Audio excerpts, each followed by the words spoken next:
Hey everybody, good afternoon. It's Ned over my Philippine Dreams and to the E to the D over at MPD blada blada blada blada. Today it is a beautiful day in Dumaguete City, and unfortunately, once again, we have an unpleasant topic to discuss, or I have an unpleasant topic to discuss. First off, pronunciation warning. Okay, I don't speak Tagalog, I don't speak Bisaya.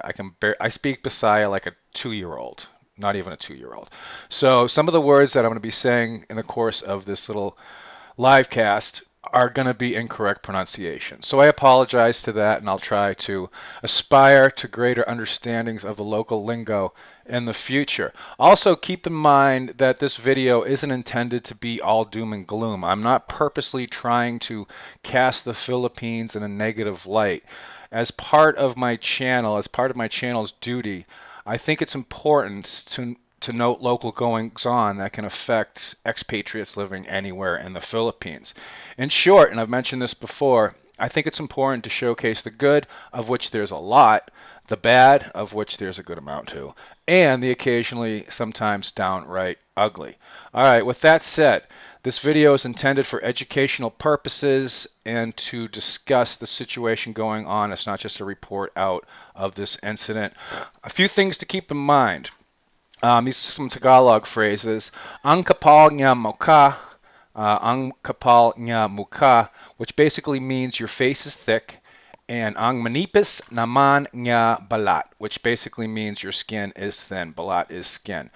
This is a term that they use here in the Philippines, which basically means thick face, thin skin. Thick face refers to allegedly a lack of shame, having a lack of shame, doing things without shame. And the thin skin refers to, of course, sensitivity. It's something we've discussed before. Also, keep in mind that sometimes in the Philippines and other parts of the world, it's actually cheaper to have somebody killed than to pay legal costs or to worry about incarceration or anything like that. Last I heard, and this is again hearsay because I don't really know people that go out and hire murderers, but I heard it's like 15 to 20,000 pesos, which is about $300 to $400. Also, be aware that getting involved in legal disputes in the Philippines can be rather hazardous to one's health. All right, let's get into this unfortunate story, and it is an unfortunate story. This shouldn't have happened.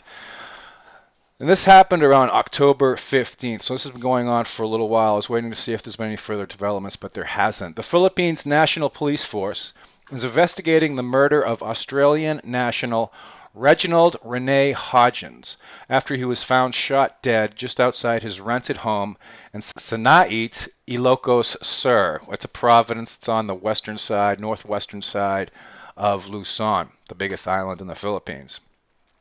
According to released police statements, the murdered Australian, who was a local surfing enthusiast, he was really into surfing, was found just outside his gate at around 7:45 p.m.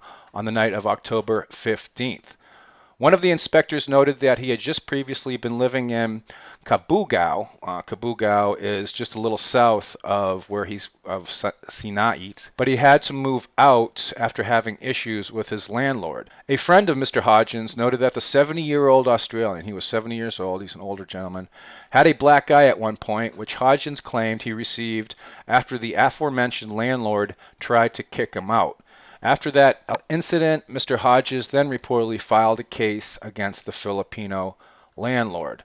The police also noted that the motive may have been revenge, this theory being based on the documentation that they received related to the legal case that Mr. Hodgins filed.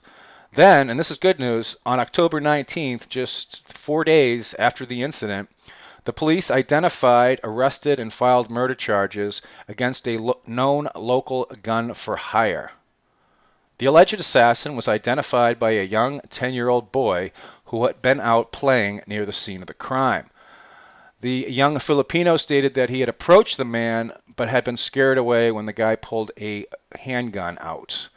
The child then allegedly ran home and told his father what he had seen. The father did not initially believe his son, but a sudden gunshot rang out and confirmed the boy's story. According to reports, the child was shown a series of photographs of local criminals and was able to ID the suspect. It was also noted that the alleged shooter had no direct ties to Mr. Hodgins and may have been hired by a third party. The murder investigation is ongoing, and the arrested suspect has until October 29th, that's tomorrow, today's the 28th, to file his own counter affidavit. Okay, so again, and this isn't the first time that we've discussed this or I've noted this, legal disputes in the Philippines for foreigners can be a little dangerous. We saw what happened just recently on Mactan with the resort that were owned by some Korean nationals, and they brought in some local thugs to try to overwhelm the security force there. The SWAT teams had to come down. So when there's legal disputes, things are done a little bit differently here. Also, the cost of living is very low. Life is cheap in the Philippines, but also keep in mind sometimes that life is cheap in the Philippines. And finally, and again, I really like, I don't like these sorts of videos or having to talk about this stuff, but it's interesting being able to cast some cultural perspective to the situation. Filipinos, that term that I noted before, thick face, thin skin, that wasn't created by foreigners. That's actually created by Filipinos. So they recognize this and they know this. So sometimes people can act without shame and conversely and ironically have a thin skin at the same time. So that's why sometimes somebody will lie to you here, and when you confront them with it, they'll just totally blow it off and get all upset at you and start bringing up all kinds of different stuff. Especially in relationships, you guys might have noticed that happens quite a bit. All right, again, this video is just solely intended for educational purposes.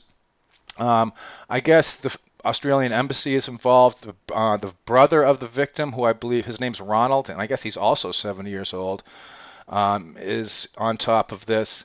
So we'll see what happens. It's a horrible situation. It shouldn't have happened, and it's something that I don't like talking about, but I feel, again, that I have a duty sometimes to talk about this stuff. All right, so until next time, try to stay safe. Don't get involved in any legal disputes, and keep in mind that thick face, thin skin that they sometimes have here. This is Ned over at My Philippine Dreams, and I'll see you next time.